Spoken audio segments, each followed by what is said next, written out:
جب تک ہم محنت کرتے رہیں گے، جب تک ہم اس لائن سے جڑے ہوئے ہیں، اس وقت تک ایپیسوڈ انشاءاللہ تعالی آتے رہیں گے۔ لیکن 100 ایپیسوڈ ہونا ایک بہت بڑی بات ہے، ایک بہت بڑی کامیابی ہے۔ اس لیے ہم نے سوچا کہ اس میں منتخب علماء کرام کے جو تاثرات ہیں وہ شامل کیے جائیں، اس لیے ہم نے اس کے اندر منتخب علماء کے تاثرات شامل کیے تھے۔ تو آج جو میں نے فرائیڈے کمنٹ باکس کا سلسلہ شروع کیا ہے، اس کے اندر میں آج کے فرائیڈے کمنٹ باکس میں پہلے ان کمنٹ کا ذکر کر رہا ہوں کہ جو کمنٹ ایپیسوڈ کے 100 ایپیسوڈ ہونے پر ہمارے جو ویورز ہیں، جو ہمارے سبسکرائبر ہیں، انہوں نے بھیجے ہیں۔ تو ان کے جو کمنٹ ہیں ان میں سے کچھ کمنٹ لیے گئے ہیں جن میں انہوں نے مبارکباد ذکر کی ہے۔ تو سب سے پہلے ہم آپ کی خدمت میں ویڈیو پیش کر رہے ہیں جناب حضرت مولانا مفتی محمد طاہر صاحب قاسمی دامت برکاتہم العالیہ، حضرت والا ہمارے دوست ہیں اور حضرت والا جامعہ رحمانیہ عربیہ ہاپوڑ میں مدرس ہیں، آپ وہاں پر استاذ حدیث ہیں۔ حضرت والا ہمارے یوٹیوب چینل کے بارے میں اور ہمارے فرائیڈے کمنٹ باکس کے بارے میں کیا کہتے ہیں وہ خود آپ حضرت والا کی زبانی ہی سماعت فرمائیں۔ اللہ کے نبی صلی اللہ علیہ وسلم نے ارشاد فرمایا، اللہ تبارک تعالی جب کسی کے ساتھ بھلائی کا معاملہ کرنا چاہتا ہے، اچھائی کا معاملہ کرنا چاہتا ہے، تو اس کو دین کی سمجھ، دین کی سوچ اور دین کو سمجھانے اور دین کو پھیلانے کی توفیق دیتا ہے۔ ہمارے دوست، ہمارے عزیز حضرت مولانا مفتی خالص صاحب قاسمی دامت برکاتہم اپنا ایک چینل بہت ہی مثبت انداز میں چلا رہے ہیں، جس کا ایک پہلو یہ بھی ہے کہ وہ ہر جمعے کو پورے ہفتے کے سوالات کے جوابات اپنے یوٹیوب چینل کے اوپر دیتے ہیں، اور بہت زیادہ لوگ حضرت مولانا مفتی خالص صاحب کی طرف رجوع کرتے ہیں اور ان سے مسائل دریافت کرتے ہیں، اور حضرت مفتی صاحب محنت کر کے مسائل کا بہت ہی سیدھا سلجھا معتدل احناف علماء دیوبند کے مزاج کے مطابق جواب دیتے ہیں۔ آج ان کے 100 ایپیسوڈ ہے۔ ہم ان کے لیے اللہ تبارک تعالی سے دعا کرتے ہیں کہ اللہ تبارک تعالی ان کی اس خدمت کو قبول فرما کر اور ان کو اس کا بدل عطا فرمائے، اور ان کی شہرت، عزت، رفعت کے اندر اللہ 4 چاند لگائے۔ اور اسی کے ساتھ میں ان کو مبارکباد بھی پیش کرتا ہوں کہ یہ جو یوٹیوب چینل چلا رہے ہیں، اس کے پیچھے ان کی رات اور دن کی محنت ہے۔ یہ اس کے لیے بہت زیادہ جد و جہد کرتے ہیں، اس کی کامیابی کے لیے ہمیشہ کوشاں رہتے ہیں، اور دن رات اس میں اپنے وقت کو، دن رات اپنی توانائی کو صرف کرتے ہیں اور اس میں لگاتے ہیں، اور اللہ تبارک تعالی ان کی اس محنت کے نتیجے میں دنیا کے اندر بھی اور آخرت میں اس کا بدلہ عطا فرمائے گا۔ اس کی وجہ یہ ہے کہ اگر کوئی آدمی دین کے لیے محنت کرے گا، دین کے لیے جد و جہد کرے گا، اللہ تبارک تعالی اس کو دنیا کے اندر بھی نفع دے گا، بدلہ دے گا، اور آخرت میں بھی بدلہ دے گا۔ حضرت مفتی صاحب کا جو کام ہے یقیناً بہت زیادہ مفید ہے، یقیناً بہت زیادہ لوگوں کو فائدہ پہنچانے والا ہے۔ ہم دعا کرتے ہیں اللہ تبارک تعالی مفتی صاحب کو کار خیر کے اندر اور زیادہ محنت کی توفیق عطا فرمائیں، اور ہم تمام لوگوں سے گزارش کرتے ہیں کہ مسائل کے لیے علماء اور مفتیان اکرام کی طرف بہت زیادہ رجوع کیا کریں، اپنی طرف سے مسائل کا جواب نہ دیا کریں جب تک کہ کسی محقق، جب تک کہ کسی مفتی سے، جب تک کہ کسی فقیہ سے مسئلے کا جواب نہ لے لیں، جب تک کہ اس سوال کا جواب نہ دیا کریں۔ اس لیے ہم آپ سے پھر ایک مرتبہ گزارش کرتے ہیں کہ مسائل کے لیے حضرات مفتیان اکرام، علماء اکرام کی طرف رجوع کیا کریں، اور دین کے مسائل میں خصوصاً۔ حضرت مفتی صاحب، مفتی خالد صاحب، ان کا یوٹیوب چینل ہے، اس پر بہت زیادہ یہ محنت کر رہے ہیں۔ ان سے بھی رجوع کریں اور بہت زیادہ ان سے محبت کریں اور ان کے ساتھ خلوص کے ساتھ لگیں اور ان کے پیغام کو اور ان کی آواز کو اور زیادہ لوگوں تک پہنچائیں، اپنے دوستوں میں سے شیئر کریں، اپنے بھائیوں میں سے شیئر کریں، اپنے بھائیوں تک ان کے پیغام کو پہنچائیں، تاکہ اللہ تبارک تعالیٰ کے اس دین کو اور اللہ تبارک تعالیٰ کے اس پیغام کو پوری دنیا کے اندر پھیلایا جا سکے۔ ہم ایک بار پھر مبارکباد پیش کرتے ہیں حضرت مفتی صاحب کو کہ حضرت مفتی صاحب نے یہ سنگ میل عبور کیا، اللہ تبارک تعالیٰ انہیں اس کا بدلہ عطا فرمائے، اور ہم دعا کرتے ہیں اللہ رب العزت سے کہ اللہ رب العزت انہیں اور زیادہ محنت کی توفیق عطا فرمائے، اور یہ بہت ہی متقی، پرہیزگار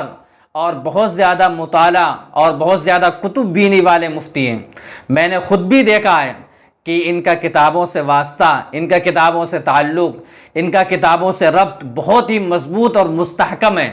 ایسے مفتیوں سے لگاؤ رکھنا، ایسے مفتیوں سے تعلق رکھنا ضروری ہوتا ہے۔ ہمیں چاہیے کہ ہم ایسے مفتیوں سے مسائل کو دریافت کریں جن کا کتابوں سے تعلق ہو، جن کا دین سے تعلق ہو، جن کو دین کی سمجھ عطا ہو۔ اللہ تبارک تعالی انہیں دین کی سمجھ عطا فرمائے اور ہم سب کو حضرت مفتی صاحب سے استفادہ کرنے کی توفیق عطا فرمائے۔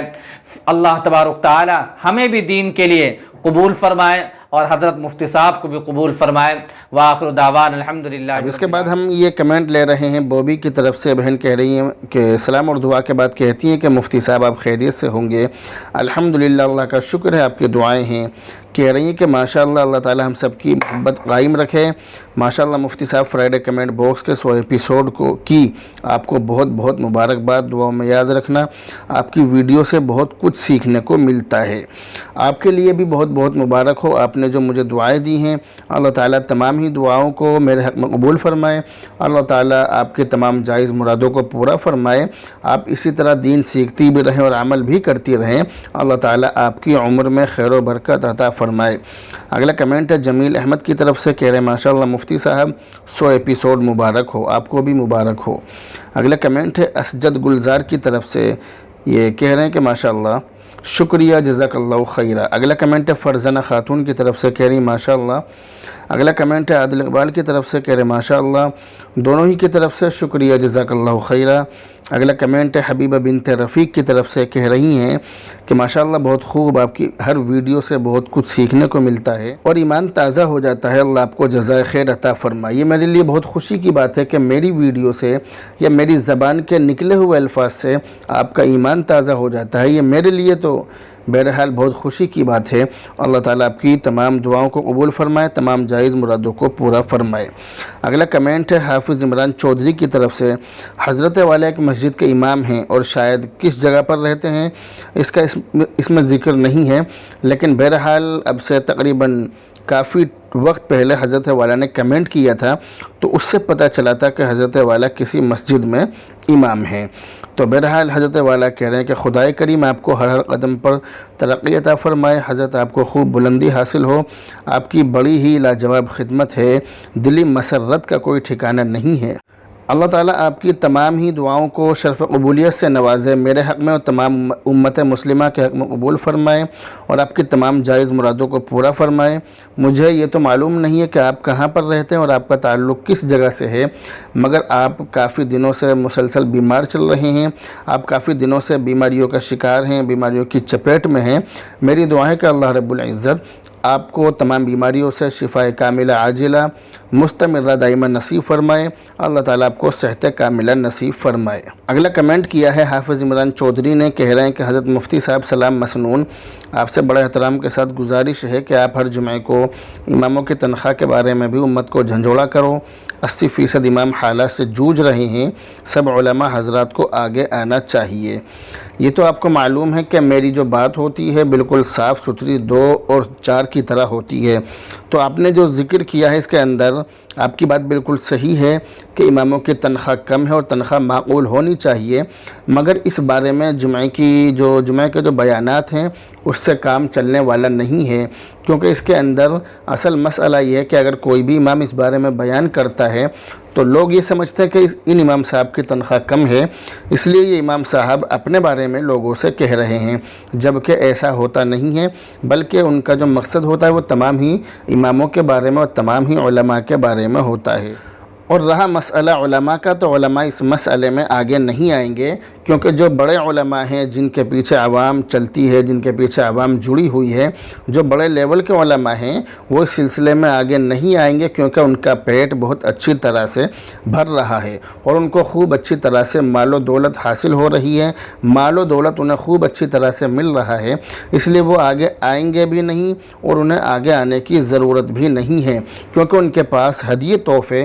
مال و دولت اتنا آتا ہے کہ انہیں آگے آنے کی اور لوگوں سے کہنے کی اور کسی کی نظروں میں برا بننے کی ہرگز ضرورت نہیں ہے، بلکہ وہ تو یہ چاہتے ہیں کہ جیسے کام چل رہا ہے بہت اچھی طرح سے چل رہا ہے، کچھ کرنے کی ضرورت نہیں ہے، کچھ کہنے کی بھی ضرورت نہیں ہے۔ تو اس طرح کے جو لوگ ہیں، اس طرح کے جو علماء ہیں وہ ہرگز آگے نہیں آئیں گے، بلکہ ہم نے تو یہاں تک دیکھا ہے کہ جو مدارس کے ذمہ دار علماء کرام ہیں، جو بڑے علماء ہیں جن کے بارے میں آپ نے یہ کہا ہے کہ علماء کو آگے آنا چاہیے، تو عام طور سے جو مدارس کے علماء ہوتے ہیں، جو مدارس کے ذمہ دار ہوتے ہیں، ان کے پیچھے عوام بہت زیادہ جڑی ہوئی ہوتی ہے، تو ان لوگوں کو آگے آنا چاہیے، مگر وہ لوگ آگے نہیں آتے ہیں، تو اب آگے کون آئے؟ اور ہاں، وہ جو علماء کرام ہیں، وہ جو مدارس کے ذمہ داران ہیں، وہ تو خود اس طرح کے لوگ ہیں کہ جو وہاں کے جو مدرسین ہوتے ہیں وہاں کے، وہ ان کے گلے گھونٹتے ہیں، ان کو تنخواہ بھی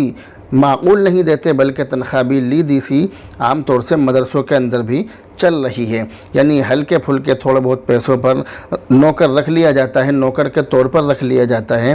اور پھر اس کو اتنا گھسا جاتا ہے، اتنا پریشان کیا جاتا ہے کہ وہ اس لائن سے ہی توبہ کر لیتا ہے۔ اس طرح کے بہت سارے اماموں سے اور بہت سارے مدرسین حضرات سے لاک ڈاؤن کے بعد میری ملاقات ہوئی، کیونکہ میری جو عادت ہے وہ حالات کا جائزہ لینے کی اور لوگوں میں چل پھر کر لوگوں سے اس بارے میں معلوم کرنے کی ہے کہ امت میں آخر چل کیا رہا ہے، لوگوں میں آخر کیا چل رہا ہے، لوگوں کے اندر کیا باتیں پھیلی ہوئی ہیں۔ تو اس بارے میں لوگوں کے اندر جاتا ہوں، لوگوں سے معلوم کرتا ہوں، علماء کرام سے بھی ملتا ہوں، جو چھوٹے لیول کے علماء ہیں ان سے بھی میں نے ملاقات کی اور ملاقات کرتا رہتا ہوں، تو پتہ یہی چلتا ہے کہ سب جگہ معاملہ گڑبڑ ہے۔ اور جو چھوٹے علماء ہیں جن کے پیچھے عوام نہیں ہے، یا جو مسجدوں کے امام ہیں یا مدرسوں کے مدرس ہیں جن کی تنخواہ کم ہیں، اگر وہ خود آگے آئیں گے تو ان کی بات میں وزن نہیں ہوگا، کیونکہ ان کے پیچھے عوام نہیں ہے، لوگ ان کی بات مانتے نہیں ہیں، کیونکہ وہ چھوٹے لیول کے علماء ہیں۔ اس لیے اس کے اندر جو معاملہ ہے یہ بڑا ہی گمبھیر معاملہ ہے اور بہت زیادہ پیچیدہ مسئلہ ہے۔ تو یہ تو بات ہوگی علماء کرام کی۔ اب رہا مسئلہ مساجد کے ذمہ داروں کا، تو 90% مسجدوں کا ہندوستان کے اندر، ہمارے ملک بھارت کے اندر 90% مسجدوں کا یہ حال ہے کہ وہاں کے جو ذمہ دار ہیں وہ یا تو خود اپنا پیٹ بھر رہے ہیں، یا پھر ان کا یہاں معاملہ یہ ہے کہ وہ مسجدوں کی زینت اور خوبصورتی کے چکر میں لگے ہوئے ہیں، لیکن جو ہمارے جو بھائی ہیں، جو ہمارے امام حضرات ہیں، ان کے لیے ان کی جیب سے، مسجد کے فنڈ سے پیسہ بالکل بھی نہیں نکلتا ہے۔ تو جو مسجد کے ذمہ داران ہیں ان کا معاملہ یہ ہے کہ مسجدوں کو سجاؤ اور اماموں کو ستاؤ۔ اسی طرح سے جو بہت ساری جگہوں پر جو ذمہ دار ہیں وہ بہت سارے اس طرح کے بھی ہیں کہ وہ مسجد کا پیسہ اپنی ملکیت سمجھتے ہیں اور وہ مسجد کا پیسے کا اپنے آپ کو مالک سمجھتے ہیں۔ وہ یہ سمجھتے ہیں کہ ہم مسجد کا جو پیسہ ہے ہم اس کے مالک ہیں، ہم اس کے ذمہ دار ہیں، ہم اس کے ساتھ کچھ بھی معاملہ کریں، کسی بھی طرح سے اس کو خرچ کریں، جبکہ یہ ان کی بہت بری سوچ ہے، بہت غلط سوچ ہے۔ اس سوچ سے بچنا چاہیے۔ جبکہ علامہ بن نوری رحمۃ اللہ علیہ یہ ارشاد فرماتے ہیں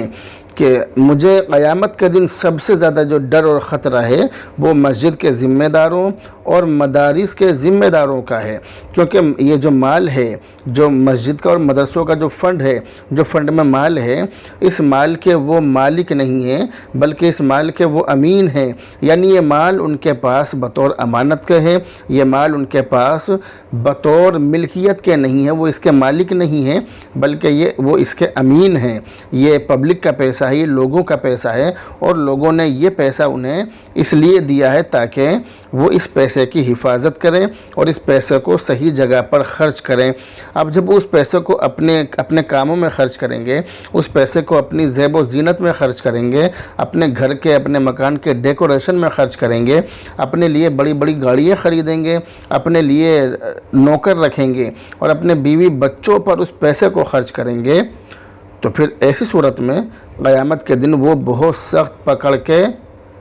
مستحق ہوں گے، بہت سخت پکڑ ان لوگوں کی ہوگی۔ بلکہ میں نے ایک مسجد کے ذمہ دار کے بارے میں یہ سنا تھا، شاید پڑھا نہیں مگر سنا تھا، کہ ان کے پاس جب بھی کوئی پیسہ آتا تو وہ کہتے کہ میں اس پیسے کو مسجد میں لگاؤں گا، تو وہ پیسہ جیب سے نکالتے اور نکالنے کے بعد مسجد کی دیوار سے اس طرح سے لگاتے اور لگا کر اپنی جیب میں رکھ لیتے، اور وہ یہ سمجھتے کہ میں نے مسجد میں پیسہ لگا دیا، تو اس طرح سے وہ پیسہ لگانے کے بعد اس کو وہ خود کھا لیتے۔ یہ ہماری مسجدوں کا حال ہے، یعنی ہماری مسجدوں کا حال یہ ہے کہ ہماری مسجدوں میں لوگ مسجد کا پیسہ کھانا ایک بہت اچھا ہنر سمجھتے ہیں۔ یعنی میرے والد محترم کا تو یہ کہنا ہے کہ اس طرح کے لوگوں نے اللہ کو بہت زیادہ کمزور سمجھ لیا ہے، اس طرح کے لوگوں نے یہ سمجھ لیا ہے کہ اللہ تو بہت زیادہ کمزور ہے، ضعیف ہے،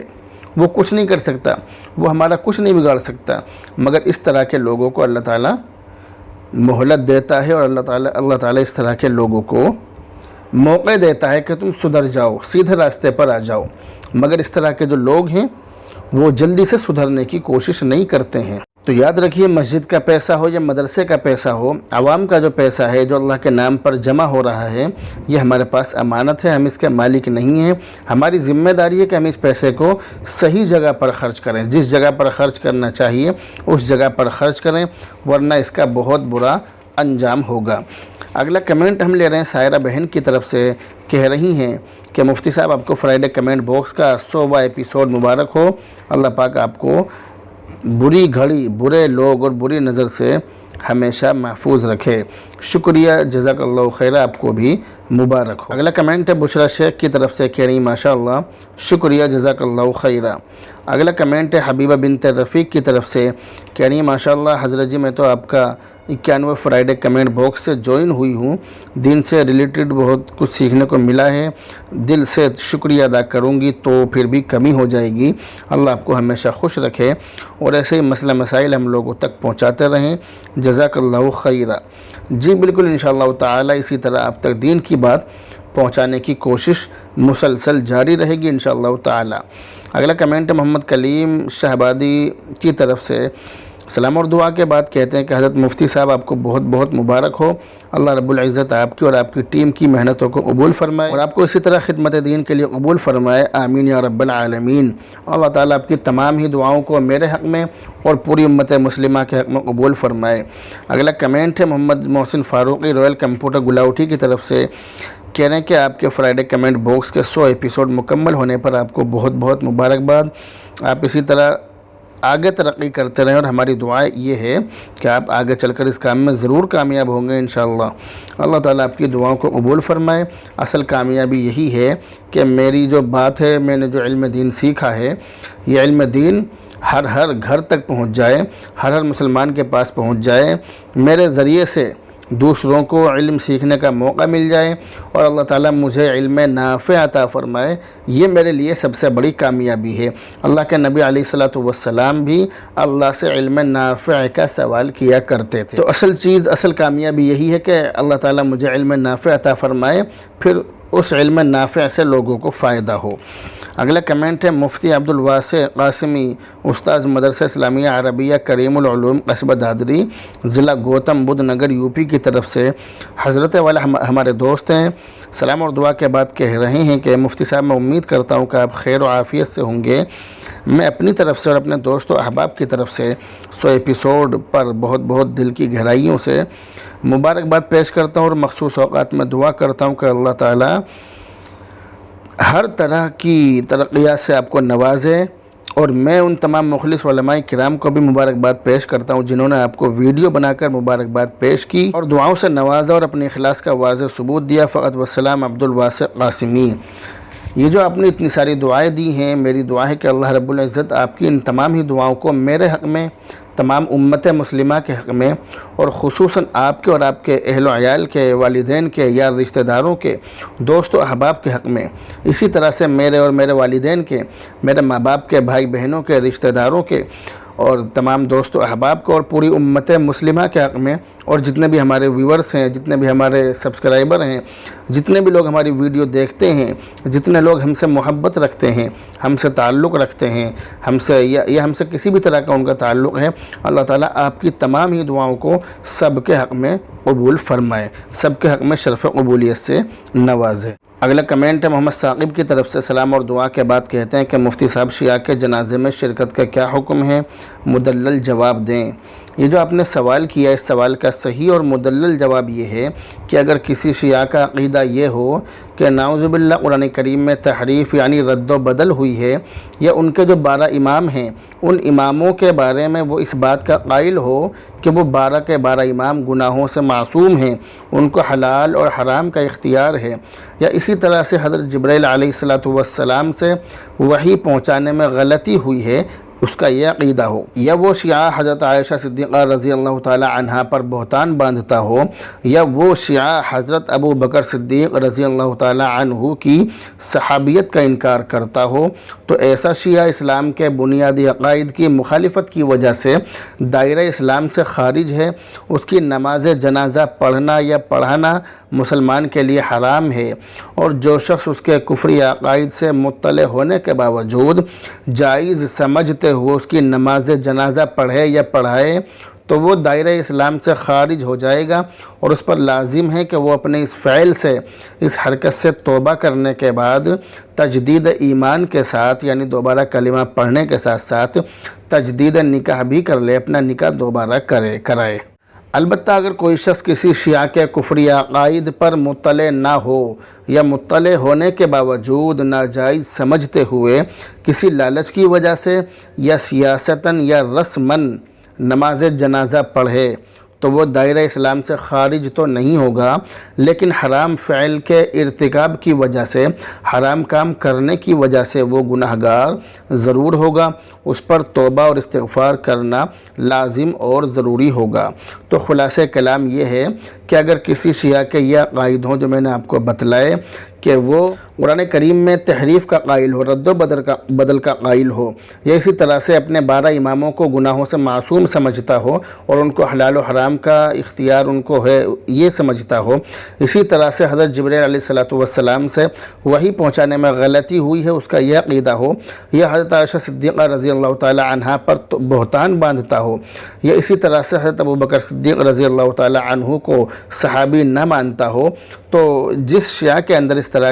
طرح کی چیزیں ہوں، جس کے یہ عقائد ہوں، تو اس کے یہ عقائد اسلام کے خلاف ہیں، اسلام کے بنیادی عقائد کے خلاف ہیں، اس لیے ایسا جو شیعہ ہے وہ دائرہ اسلام سے خارج ہے۔ اگر کسی شخص کو اس کے بارے میں یہ تمام چیزیں معلوم ہیں اور وہ جان بوجھ کر جائز سمجھتے ہوئے اس کی جنازے کی نماز پڑھے یا پڑھائے تو وہ دائرہ اسلام سے خارج ہو جائے گا۔ لیکن اگر کسی انسان کو شیعہ کے بارے میں یہ تمام چیزیں معلوم تو ہیں، مگر وہ کسی مجبوری کی وجہ سے اس کو ناجائز سمجھتے ہوئے کسی مجبوری کی وجہ سے یا رسمی طور پر یا سیاست کے طور پر اس کی نماز جنازہ پڑھے یا پڑھائے، تو پھر ایسی صورت میں وہ دائرہ اسلام سے خارج نہیں ہوگا، یعنی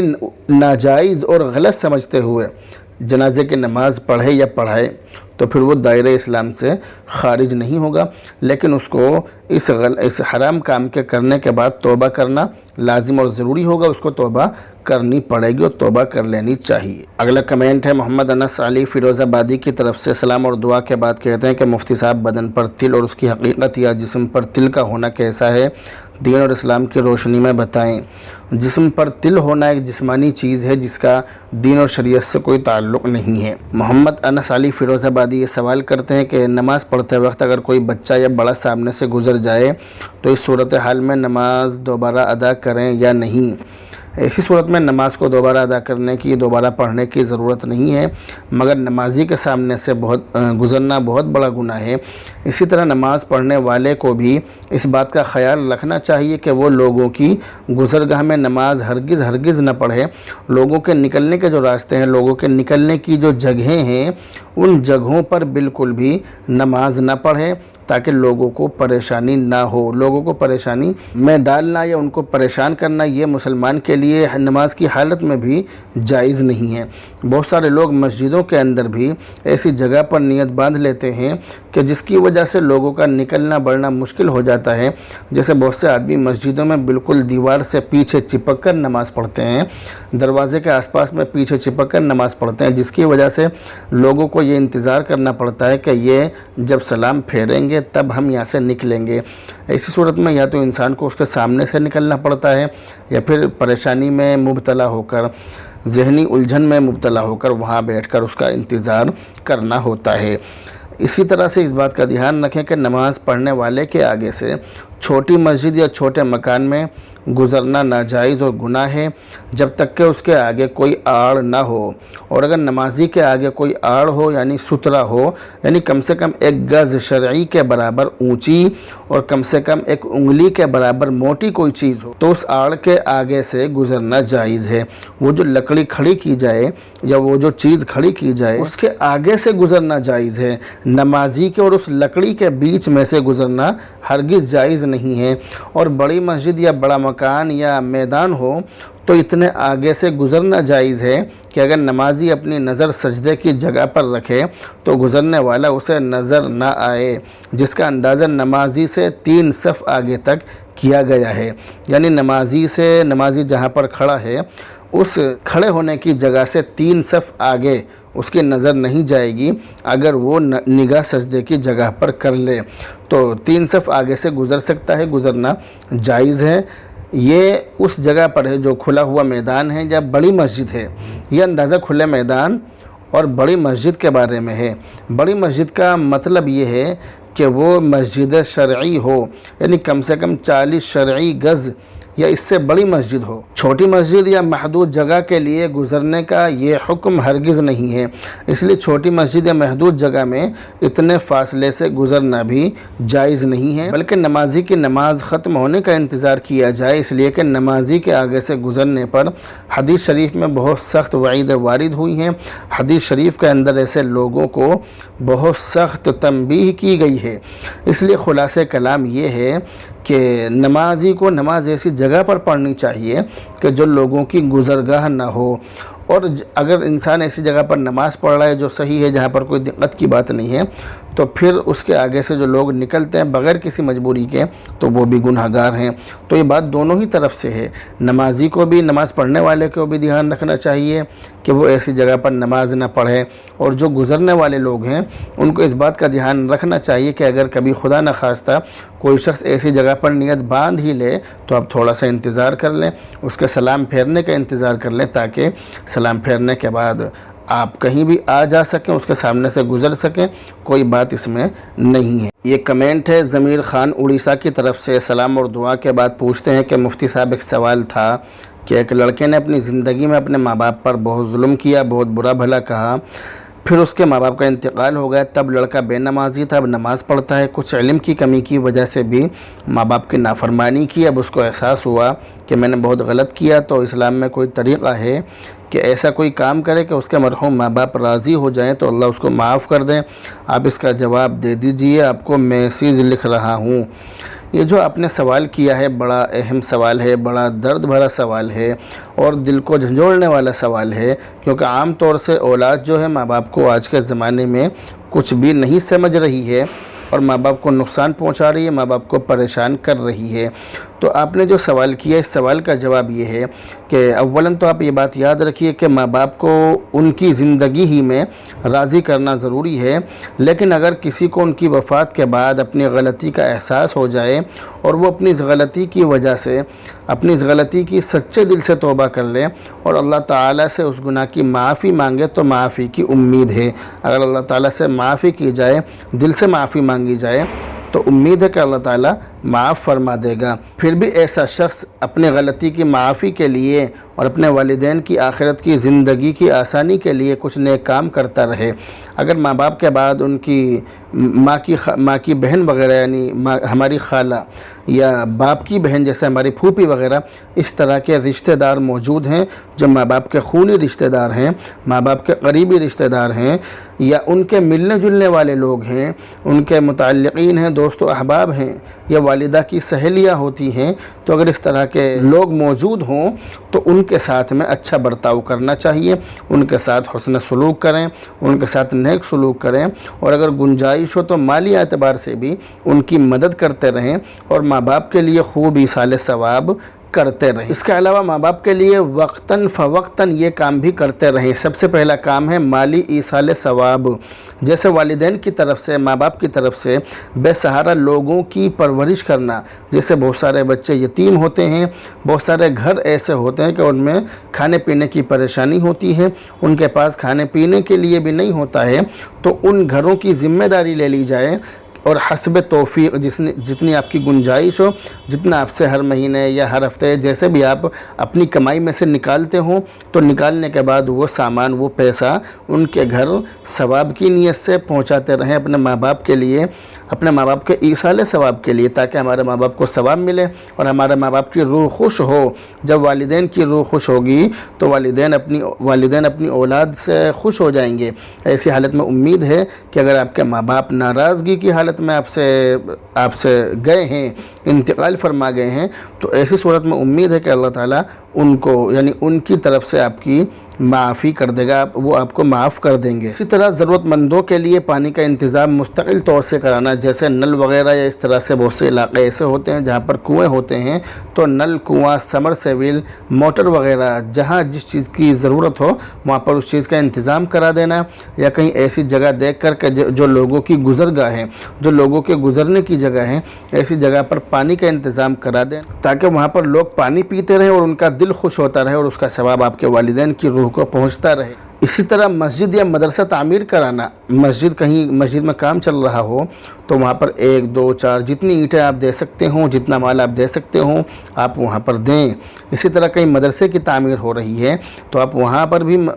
جتنا آپ سے ہو سکے مالی تعاون فرمائیں، کیونکہ جب تک وہ مدرسہ رہے گا، قیامت تک جب تک وہ مدرسہ یا مسجد رہے گی، آپ کے والدین کی روح کو ثواب پہنچتا رہے گا، اور آپ کو بھی ثواب ملے گا۔ آپ نے اپنے والدین کی امداد، والدین کے ایصال ثواب کے لیے یہ کام کیا تو آپ کو بھی ثواب ملے گا اور والدین کو بھی ثواب ملے گا۔ اسی طرح دین کی اشاعت کے لیے، دین کو پھیلانے کے لیے، اگر کسی مسجد میں یا کسی مدرسے میں قرآن کریم کی ضرورت ہو تو وہاں پر قرآن کریم خرید کر وہاں پر بچوں کو اپنے ہاتھ سے دیے جائیں۔ اس بات کا دھیان رکھیں کہ بہت سارے لوگ اس طرح کے ہوتے ہیں، میری عادت صحیح بات کہنے کی ہے، سچی بات کہنے کی ہے، تو بہت سارے لوگ اس طرح کے ہوتے ہیں کہ وہ قرآن کریم کے لیے مسجدوں میں اور لوگوں سے ملتے ہیں، اعلان کرتے ہیں کہ فلاں مدرسے میں 100 قرآن کریم کی، 150 قرآن کریم کی ضرورت ہے۔ عام طور سے ہوتا یہ ہے کہ لوگ ان کو پیسے دے دیتے ہیں کہ ٹھیک ہے 10 قرآن کریم کے پیسے میں دے رہا ہوں، کوئی کہے گا کہ 20 کے میں دے رہا ہوں، تو اس طرح سے لوگ ان کو بہت سارے پیسے دیتے ہیں۔ ان کا حال یہ ہوتا ہے کہ اگر کوئی ان کو قرآن کریم خرید کر دے دے تو وہ لوگ ان کو بیچ کر پیسے کھا جاتے ہیں، اور اگر کوئی ان کو قرآن کریم کے پیسے دے دے تو وہ پیسے تو خود رکھ ہی لیتے ہیں۔ تو خلاصہ یہ ہے کہ آپ اپنے ہاتھوں سے قرآن کریم خرید کر مدرسوں میں آپ دیں۔ ابھی کچھ دن پہلے کسی مدرسے کے ایک ذمہ دار میرے پاس تشریف لائے، اور انہوں نے کہا عام طور سے میرے پاس مدرسے کے جو ذمہ دار ہیں وہ آتے رہتے ہیں کہ ہمارے مدرسے میں فلاں چیز کی ضرورت ہے تو آپ اس کا انتظام کرا دیں۔ تو میری عادت ہے کہ میں لوگوں سے کہہ دیتا ہوں، لوگ وہ انتظام کر دیتے ہیں۔ تو ایک صاحب کے مدرسے میں، کسی مدرسے میں کتابوں کی ضرورت تھی، تو وہاں پر ہم نے ان صاحب سے کہا کہ کسی صاحب سے ہم نے کہا کہ بھئی فلاں مدرسے میں کتابوں کی ضرورت ہے، آپ کتابیں خرید کر وہاں دے دیں۔ تو انہوں نے کہا کہ ٹھیک ہے، آپ جو کہہ رہے ہیں وہاں پر کتابیں پہنچ جائیں گی۔ لیکن دوسرے دن ان کا میرے پاس فون آیا، ان سے بات چیت ہوئی تو انہوں نے یہ کہا کہ ہمیں کچھ معاملہ گڑبڑ لگ رہا ہے۔ تو میں نے ان سے کہا کیا معاملہ ہے بتلائیے۔ تو انہوں نے کہا کہ میں نے فلاں جگہ پر، کسی جگہ پر، ہمارے ملنے والے ایک مولانا صاحب ہیں، میں نے ان سے بات کی تو انہوں نے یہ بتلایا کہ اس طرح سے کتابیں خرید کر مت دو، کیونکہ مدرسے والے کتابیں بیچ دیتے ہیں۔ تو میں نے ان صاحب سے یہ کہا کہ اس طرح سے مدرسوں کو بدنام کرنا یا اس طرح سے علماء کو بدنام کرنا یہ صحیح نہیں ہے، یہ بالکل غلط ہے۔ تو انہوں نے مجھے کسی صاحب کے بارے میں یہ بتلایا کہ فلاں صاحب نے ابھی 12,500 روپے کے قرآن کریم ان کے کسی متعلق نے کسی سفیر کو یا کسی شخص کو دلوائے تھے، تو انہوں نے اس کا نام لے کر مجھے پورا ایڈریس بتلایا کہ انہیں 12,500 روپے کے قرآن کریم دلوائے، انہوں نے وہ قرآن کریم 8,000 روپے کے فلاں دکان پر بیچ کر 8,000 روپے اپنی جیب میں رکھے اور وہ غائب، یعنی اس طرح سے ہوتا ہے۔ تو میں نے ان صاحب سے یہ کہا کہ آپ کتابیں خرید کر دیجئے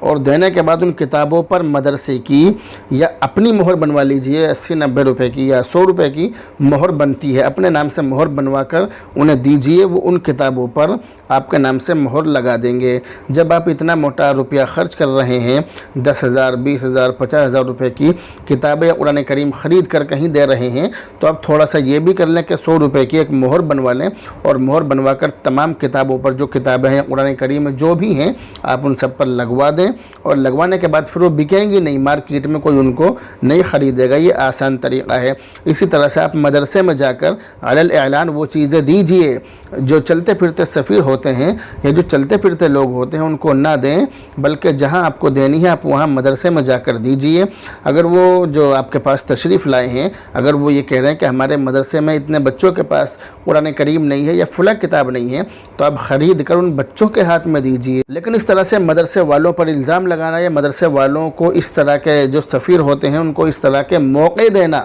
یہ صحیح نہیں ہے۔ تو بہرحال بات یہ چل رہی تھی کہ دین کی اشاعت کے لیے، دین کو پھیلانے کے لیے قرآن کریم دینا، اسی طرح سے تفسیر کی کتابیں، حدیث کی کتابیں اور دینی مسائل کی کتابیں اور فتاوی کی کتابیں خرید کر کسی مستحق کو دینا، یہ بھی آپ کے والدین کے ایصال ثواب کے لیے بہت زیادہ اچھا ہے۔ اس سے بھی آپ کے والدین کو، آپ کے ماں باپ کو ثواب پہنچے۔ دوسری چیز ہے بدنی ایصال ثواب۔ پہلی چیز بتلائی میں نے مالی ایصال ثواب، دوسری چیز ہے بدنی ایصال ثواب۔ اگر آپ کے پاس مال ہے تو آپ مال سے ان کو ثواب پہنچاتے رہیے، اگر مال نہیں ہے تو بدن سے ثواب پہنچاتے رہیے، اگر مال ہے تو مال سے بھی اور بدن سے بھی دونوں ہی طرح سے ثواب پہنچائیے۔ تو جیسے بدنی ایصال ثواب کا مطلب یہ ہے کہ آپ ان کے لیے مغفرت کی دعا کرتے رہیں، آپ ان کے لیے دعائے مغفرت کریں، دعائے مغفرت کا اہتمام کریں اور حسب توفیق قرآن کریم کی تلاوت کریں، قرآن کریم پڑھیں اور قرآن کریم پڑھ کر ان کو ثواب پہنچائیں۔